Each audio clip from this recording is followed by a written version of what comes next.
Hi hello അസ്സാം വലൈക്കും. Dreams വ്ലോഗിൻ്റെ ഒരു പുതിയ വീഡിയോയിലേക്ക് എല്ലാവർക്കും സ്വാഗതം. ഇന്ന് ഒരു സൂപ്പർ ബീഫ് കറിയുടെ റെസിപ്പിയാണ്. എല്ലാവരും വീഡിയോ ഫുള്ളായിട്ട് കാണണം. ചാനൽ സബ്സ്ക്രൈബ് ചെയ്യാത്തവരുണ്ടെങ്കിൽ ഉറപ്പായിട്ട് സബ്സ്ക്രൈബ് ചെയ്യണം. വീഡിയോ മറ്റുള്ളവർക്ക് കൂടി ഷെയർ ചെയ്യാൻ മറക്കല്ലേ. ആദ്യം തന്നെ ബീഫ് നന്നായിട്ടൊന്ന് കഴുകിയെടുക്കേണ്ടതുണ്ട്. അപ്പം നല്ലപോലെ ബീഫ് 2-4 വെള്ളത്തിലൊന്ന് കഴുകിയെടുത്തിട്ട് വരാം. ബീഫ് ഇവിടെ ഞാൻ നന്നായിട്ട് കഴുകിയെടുത്തിട്ടുണ്ട്. ഇനി ഇതിലേക്ക് കുറച്ച് മഞ്ഞൾപ്പൊടിയും കുരുമുളക് പൊടിയും ഉപ്പും കൂടി ചേർത്ത് നന്നായിട്ടൊന്ന് ഇളക്കി യോജിപ്പിക്കാം. ശേഷം കുക്കറിൻ്റെ മൂടി വെച്ച് അടച്ചിട്ട് ഒരു 2 വിസിൽ വരുന്നിടം വരെ വെയിറ്റ് ചെയ്യാം. ബീഫ് വേവിച്ചെടുത്തിട്ടുണ്ട്. ഇനി ഇതിൽ നിന്ന് ബീഫ് ഒന്ന് കോരി മാറ്റി വെച്ചേക്കാം.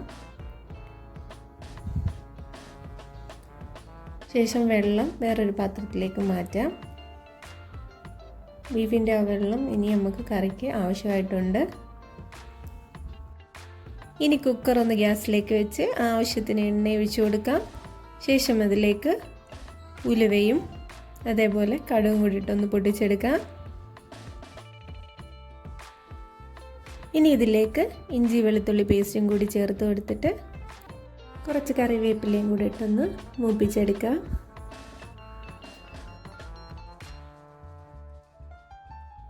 ഇനി ഇതിലേക്ക് ഒരു പിടി തേങ്ങാക്കൊത്തും കൂടി ഇട്ടിട്ട് ഒന്ന് മൂപ്പിച്ചെടുക്കേണ്ടതുണ്ട്. നന്നായിട്ടൊന്ന് തേങ്ങ മൂത്ത് വരണം.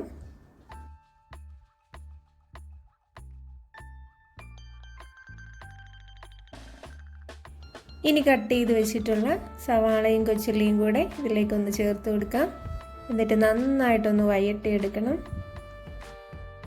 സവാളയൊന്ന് വഴണ്ടി കിട്ടാൻ വേണ്ടിയിട്ട് ഇതിലേക്ക് കുറച്ച് ഉപ്പൊന്ന് ചേർത്ത് കൊടുക്കാം. ഇനി ഇത് രണ്ടും കൂടെ ഒന്ന് നന്നായിട്ട് മിക്സ് ചെയ്യാം. മിക്സ് ചെയ്തിട്ട് നന്നായിട്ടൊന്ന് വഴണ്ട് വരട്ടെ. തീ നന്നായിട്ട് ഫ്ലെയിം കുറച്ച് തന്നെ വെച്ചേക്കണം. ഈ സമയം കൊണ്ട് മറ്റൊരു പാനിലേക്ക് ആദ്യം തന്നെ എരിവിന് ആവശ്യമുള്ള മുളക് പൊടി ചേർത്ത് കൊടുക്കാം. ശേഷം അതിലേക്ക് ഒരു 2.5 സ്പൂൺ മല്ലിപ്പൊടി ചേർത്ത് കൊടുക്കാം. പിന്നീട് 1 സ്പൂൺ മസാലപ്പൊടിയും കൂടെ ചേർത്തിട്ട് നന്നായിട്ടൊന്ന് വറുത്തെടുക്കാം.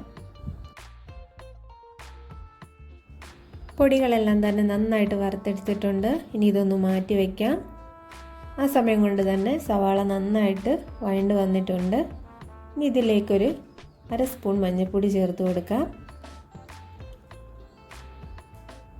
ശേഷം വറുത്ത് വെച്ചിട്ടുള്ള മസാലപ്പൊടിയെല്ലാം കൂടെ അതിലേക്കൊന്ന് ചേർത്തിട്ട് നന്നായിട്ടൊന്ന് ഇളക്കി യോജിപ്പിക്കണം.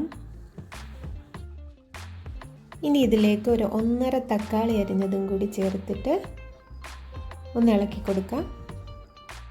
തക്കാളി എല്ലാം കൂടെ ചേർത്ത് നന്നായിട്ട് ഇളക്കി വെച്ചിട്ടുണ്ട്. ഇനി ഇതിലേക്ക് മുമ്പ് മാറ്റി വെച്ചിട്ടുള്ള ബീഫിൻ്റെ വെള്ളം കൂടി ഒഴിച്ചു കൊടുക്കാം. എന്നിട്ട് നന്നായിട്ടൊന്ന് മിക്സ് ചെയ്തതിന് ശേഷം ഇതിലേക്ക് ബീഫും കൂടെ ചേർത്ത് കൊടുക്കാം. കുറച്ചായിട്ട് ബീഫ് ഇതിലേക്ക് ഇട്ട് കൊടുത്തേക്കുവാണ്. ഇനി എല്ലാം കൂടെ നന്നായിട്ടൊന്ന് ഇളക്കി യോജിപ്പിച്ചതിന് ശേഷം കുക്കറിൻ്റെ മൂടി കൊണ്ടൊന്ന് അടച്ചിട്ട് ഒരു 2 വിസിലും കൂടെ വരുന്നിടം വരെ വെയിറ്റ് ചെയ്യാം.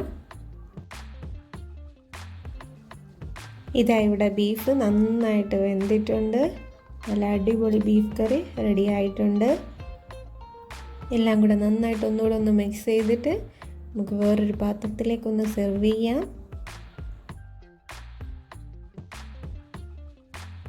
നല്ല സൂപ്പർ ടേസ്റ്റി ബീഫ് കറിയാണ്.